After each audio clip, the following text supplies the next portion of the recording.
What's happening, everyone? This is Zach Edwards with another episode of the Adventure Box Podcast. That's right. We are here to talk about ancient Africa. It's Tuesday, which means we're talking about ancient civilizations, Tuesdays and Thursdays. So let's go into it. This time, we're going to be talking about some actual tribes. We started on Thursday when we talked about the San people, which are basically those that moved, basically stayed in the Neolithic era. They never really moved on to very complex societies per se, but they're actually part of a bigger group, a bigger culture. We're going to talk about that today. So let's get into it. Okay, first off, let's talk about what we're focusing on. We're focusing on Africa. Oops, it was there just a second ago. What happened to it? There we go. We're talking about Africa. Again, due east from the United States, and that is the northern part, but most of it is in actually the southern hemisphere. So let's move over to Africa. In Africa, there are multiple tribes, way early on, say like 1000 BC. So before humankind really created complex societies, say like 3000 BC or so, there were a few groups in Africa, what we call, again, like we were talking about in North America and South America, cultures, which is basically not saying that you're an actual tribe, but saying that you are a group of tribes or group of families or a group of people with a lot of similarities. And so you come together, or at least you're known together for having those similarities. The one that we're going to be starting off with is the one called the Bantu. The Bantu speakers is actually a group of people that all spoke the same language, Bantu. Bantu is a language that basically was used mostly in southern Africa. So the reason why this is significant is because most of the culture and tribes down here are Bantu speakers. Okay, so I'm going to show you another map, another image that gives you a little bit more understanding to these people, the Bantus, or at least the Bantu speakers. So this culture started up actually just under the Green Sahara. Remember when we were talking about the Green Sahara, we were talking about a desert that at one point had a very good chance that it was completely green, or a lot of it was green. Well, what happened when it started to dry up? Of course, what would happen to humans? One, we'd adapt to our societies, or we would move. We would migrate out of that area. So, as we talked about, some of them moved east into like Ethiopia and Egypt. Some of them moved west into the west coast, such as Ghana and such, before those were actually there. Some went north. Again, if you're closer to the Mediterranean, when it gets hot, they can go deeper into the deserted area, the desert-like area, or they can go towards where they know there's more water, more nutrients in the land. And just by following the herds, which is what they most of the time did at that point, before the Neolithic era, which is when they started to create solid settlements, they traveled with the herds. If the herds went north, the people went north. So, but what happens to those that were closer to the south and those herds moved south? Well, obviously, you would move south. The Bantu people were around anywhere between 3000 and 1000 BC is when they started. Now, dates are hard to come by, hard to really point down, but the Bantu language was somewhere around 3000 BC.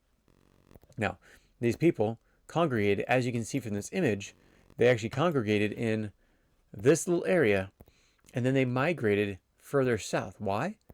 Maybe it's because the climate was still changing, and so they decided to drop down further into Africa at the time. So the Bantus, again, were very focused on their technology and their advancements, which their advancements, again, were all based on what? Survival. They wanted to survive. And so they would leave their areas to create this. From this little location, they would travel north or travel south. But what also happened around that same time Well, there was another culture called the Nok culture, and they were actually neighbors to the Bantus. Well, the Bantus all left that area and traveled south. The Nok were actually different. We're going to get into them in just a second. So the Bantu came down and created, whoops, there we go, created all different tribes in this area. So most of you, if you know anything about African history, you'll know the Zulu people. The Zulu were a very strong tribe. They had mighty warriors. They had weapons, all these different things, because they were fighting off other tribes that were trying to take over their area. The Shona. Some of the other ones, I'm not going to, again, butcher the names, but a lot of these other tribes all developed in the Bantu lands, basically because they were Bantu speakers. Then, as you move further into history, they start changing their histories, or changing their language. Much like if you go down south. From the United States, you go down south, you go to Mexico. You might go to Nicaragua, Guatemala, Venezuela, Argentina. Now, take away Brazil, because Brazil, again, was settled by the Portuguese, which means that the language is all Portuguese.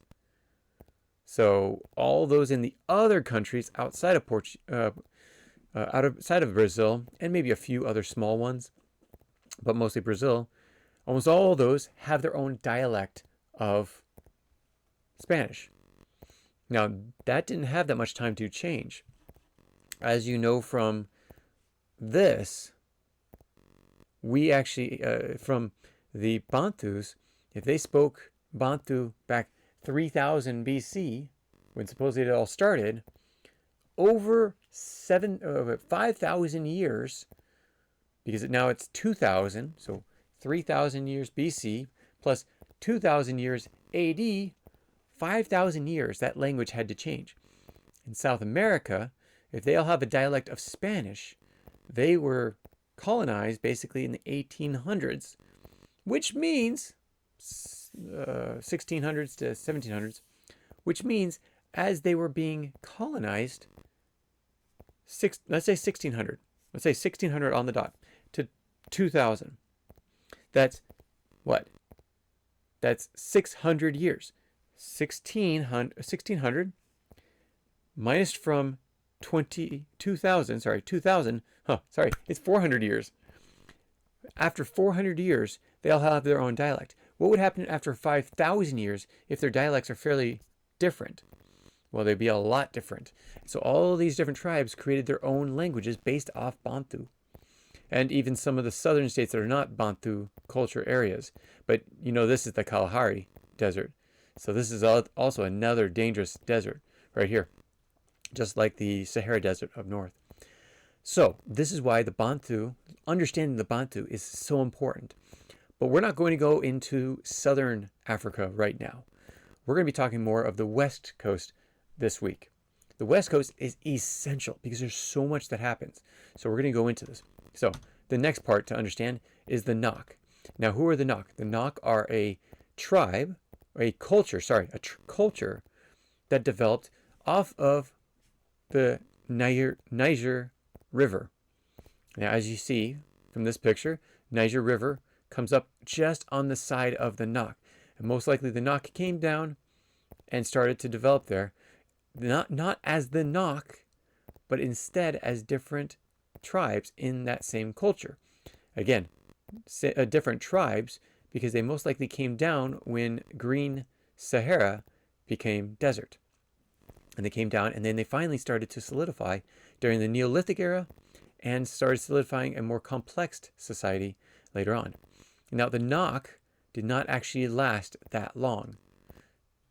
So, what was another tribe that was in that area at the time? And you can read more about them. There's a whole chapter about it in the curriculum.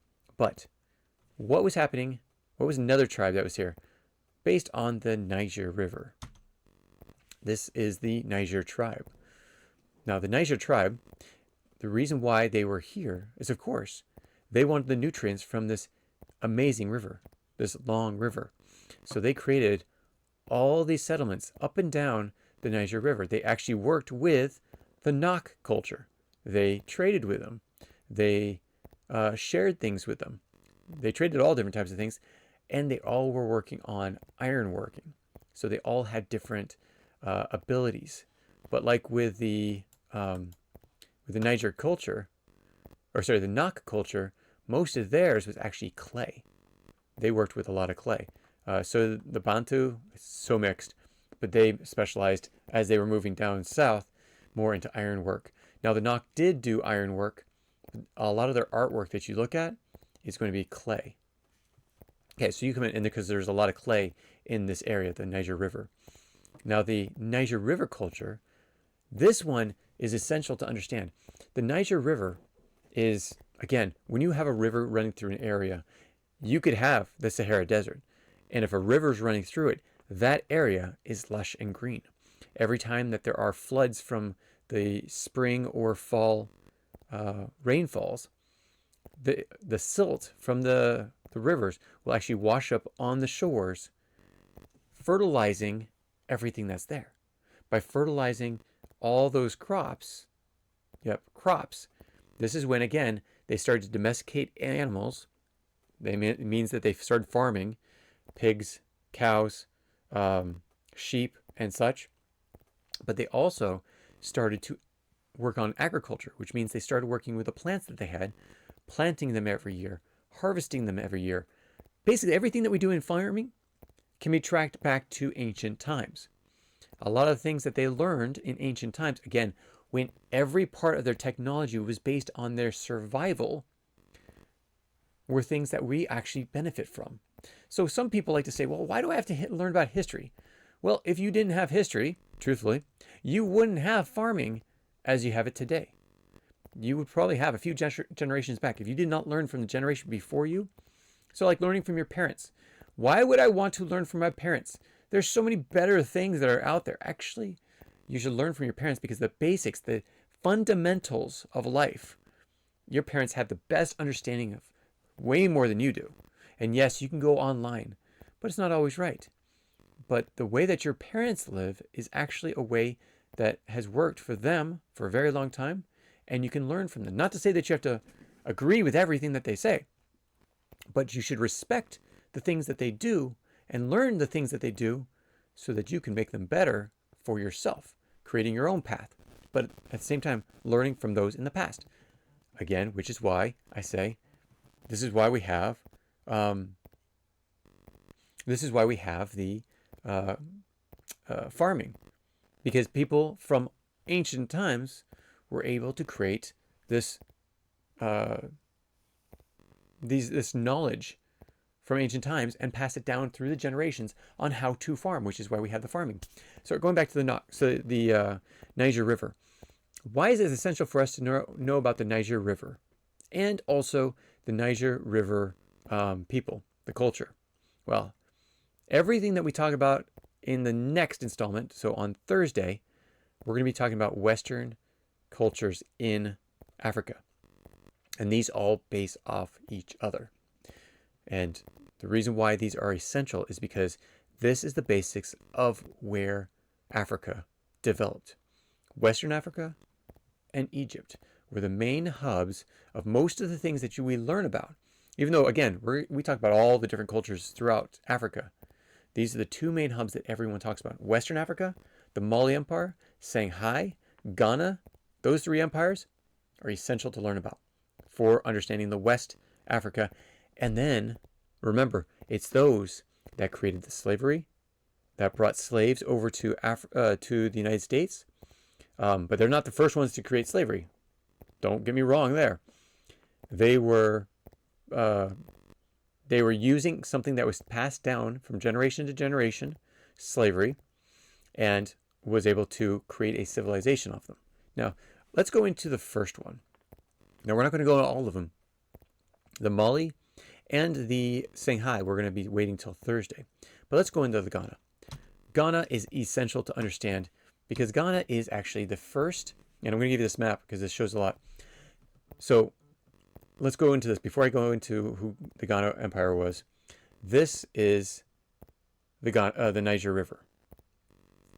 As we know, there is a culture that lives on the Niger River. That's the Niger River culture. What happens when a civilization starts to take over a piece of land? Most of the time, they take over the people. Either they envelop them into their culture or they conquer them. Now, the Ghana Empire actually worked with the Niger people. Those that were on the Niger River traded with them, sold them things, gave them things, shared cultures as well. The Ghana Empire, the reason why this is so important is this is actually the last Western culture, last Western empire without the influence of Islam. So the Ghana Empire was very much its own people, its own group. And they developed somewhere around the turn of the century, around 0 AD. So the Ghana Empire basically made it so that they actually created a society based off of trade.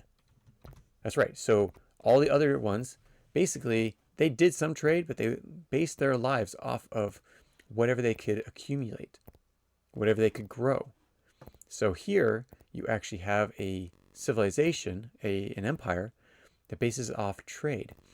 And this is when the Silk Road was coming over into Africa. Let's go back to Africa. So the trade within Europe, Asia, Middle East, and Africa was it was starting to develop. Let's just put it that way, starting to develop. Now over here was the Ghana Empire. Ghana Empire was on the west coast of Africa.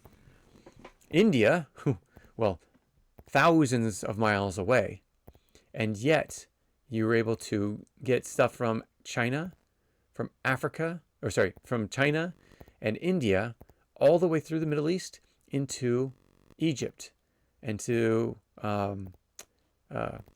Ghana. What also happened around this same time? So, Ghana, again, based on about 300 AD, about 0 AD, and then later increased to, let's see, I'm actually getting the dates as we talk. So, sorry, I'm stumbling over my words because I'm actually looking it up right now. Okay, so the Ghana Empire is stated to be around 300 to 600 AD. What happened around 600 AD?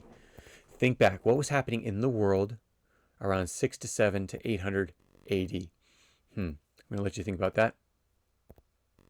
That's right. If you said the rise of Islam, that's correct. So over here, there's a place called, here, I'm going to actually type it in, Mecca. In Saudi Arabia, there's this little place called Mecca.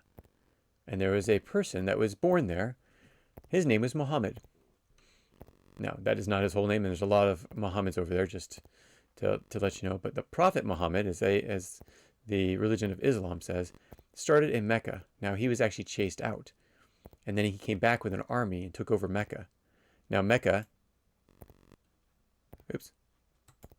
let's see. This is one of the images of Mecca. This is one of the pilgrimages that people of Islam take every year to be able to visit their holy site. Basically, where the Prophet Muhammad received his vision. And I'm not an expert on the religion of Islam, but you can check that out if you want to. But what happened was, let's get back out of here. So over here in Mecca was where Islam started.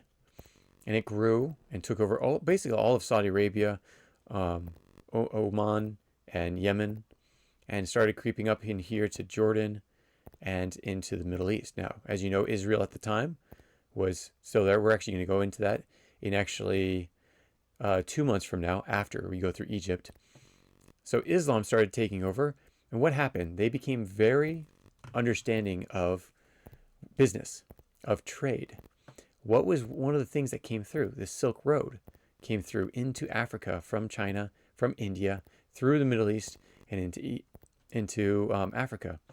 What happened, if they were great traders, of course, they would utilize the Silk Road. And they would take that over, not where no one could do it, but they would benefit from it. They would use it as much as to their benefit as possible. And they made their way through Egypt, through the Sahara Desert, through caravans, and into Ghana. Now, why was this significant for Ghana? Now, Ghana was its own, had its own faith, had its own beliefs based on African beliefs. Africa, again, has a rich culture of all different faiths, different beliefs. And the people in Ghana had their own beliefs. Now, what happens when the traders come in and start to trade in that society? Well, in the Ghana Empire, they actually made a place for them, a market, an area for them. But what started happening?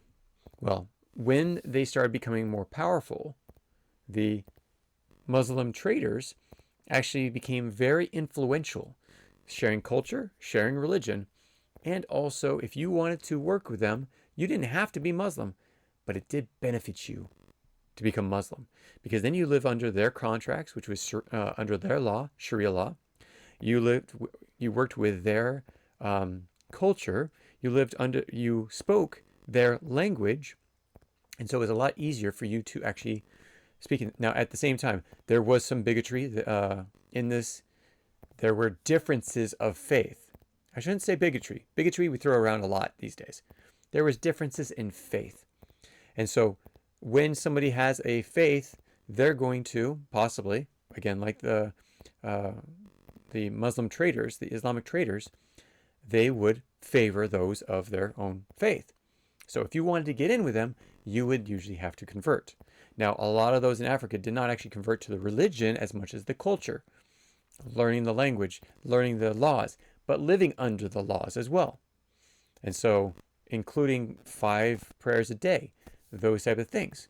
So there was a lot of change that started happening, but Ghana was its own empire. It was not a Muslim-run empire.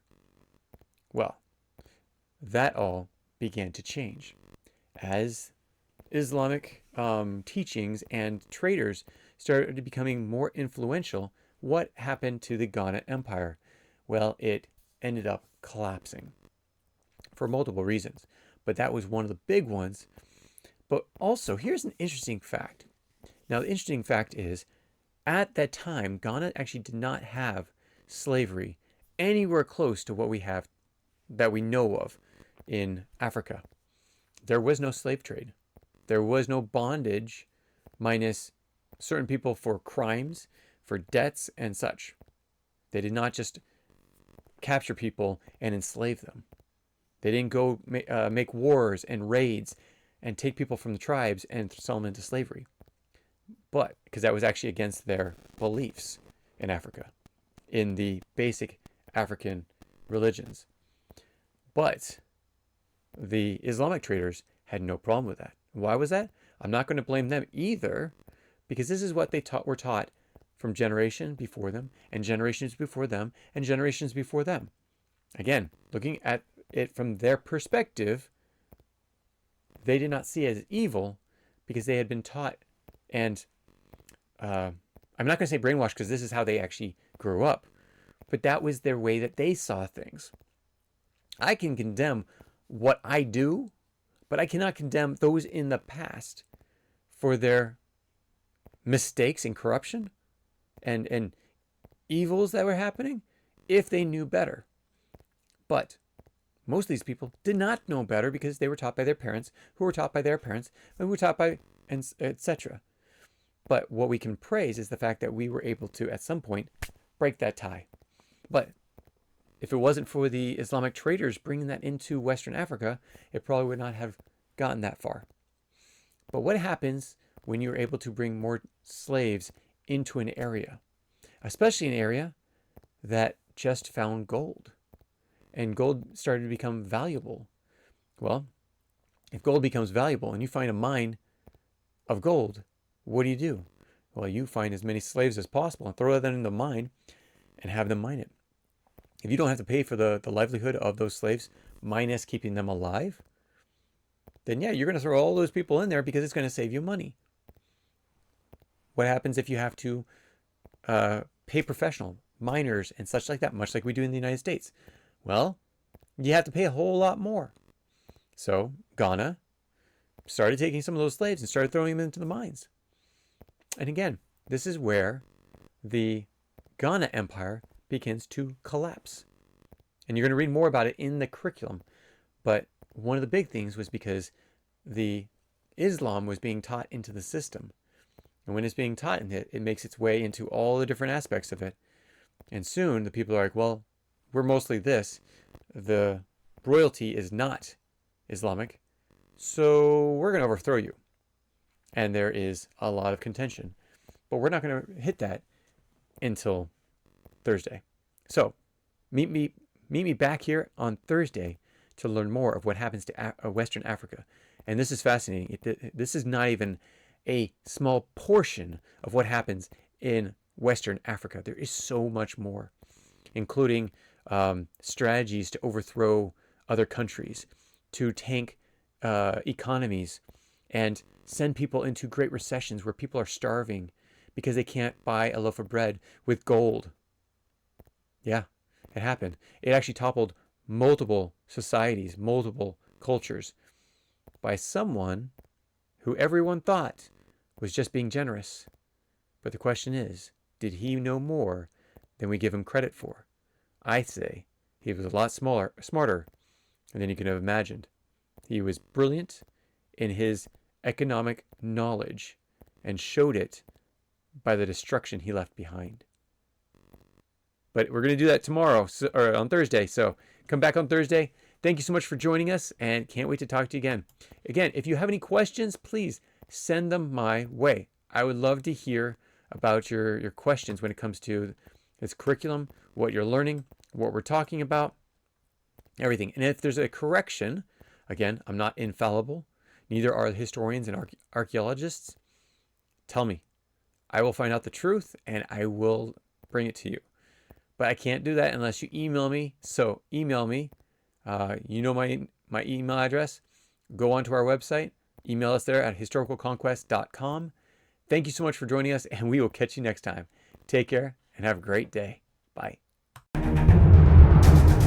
you have any comments or questions, add them to the comments below. Otherwise, we'll see you tomorrow, actually.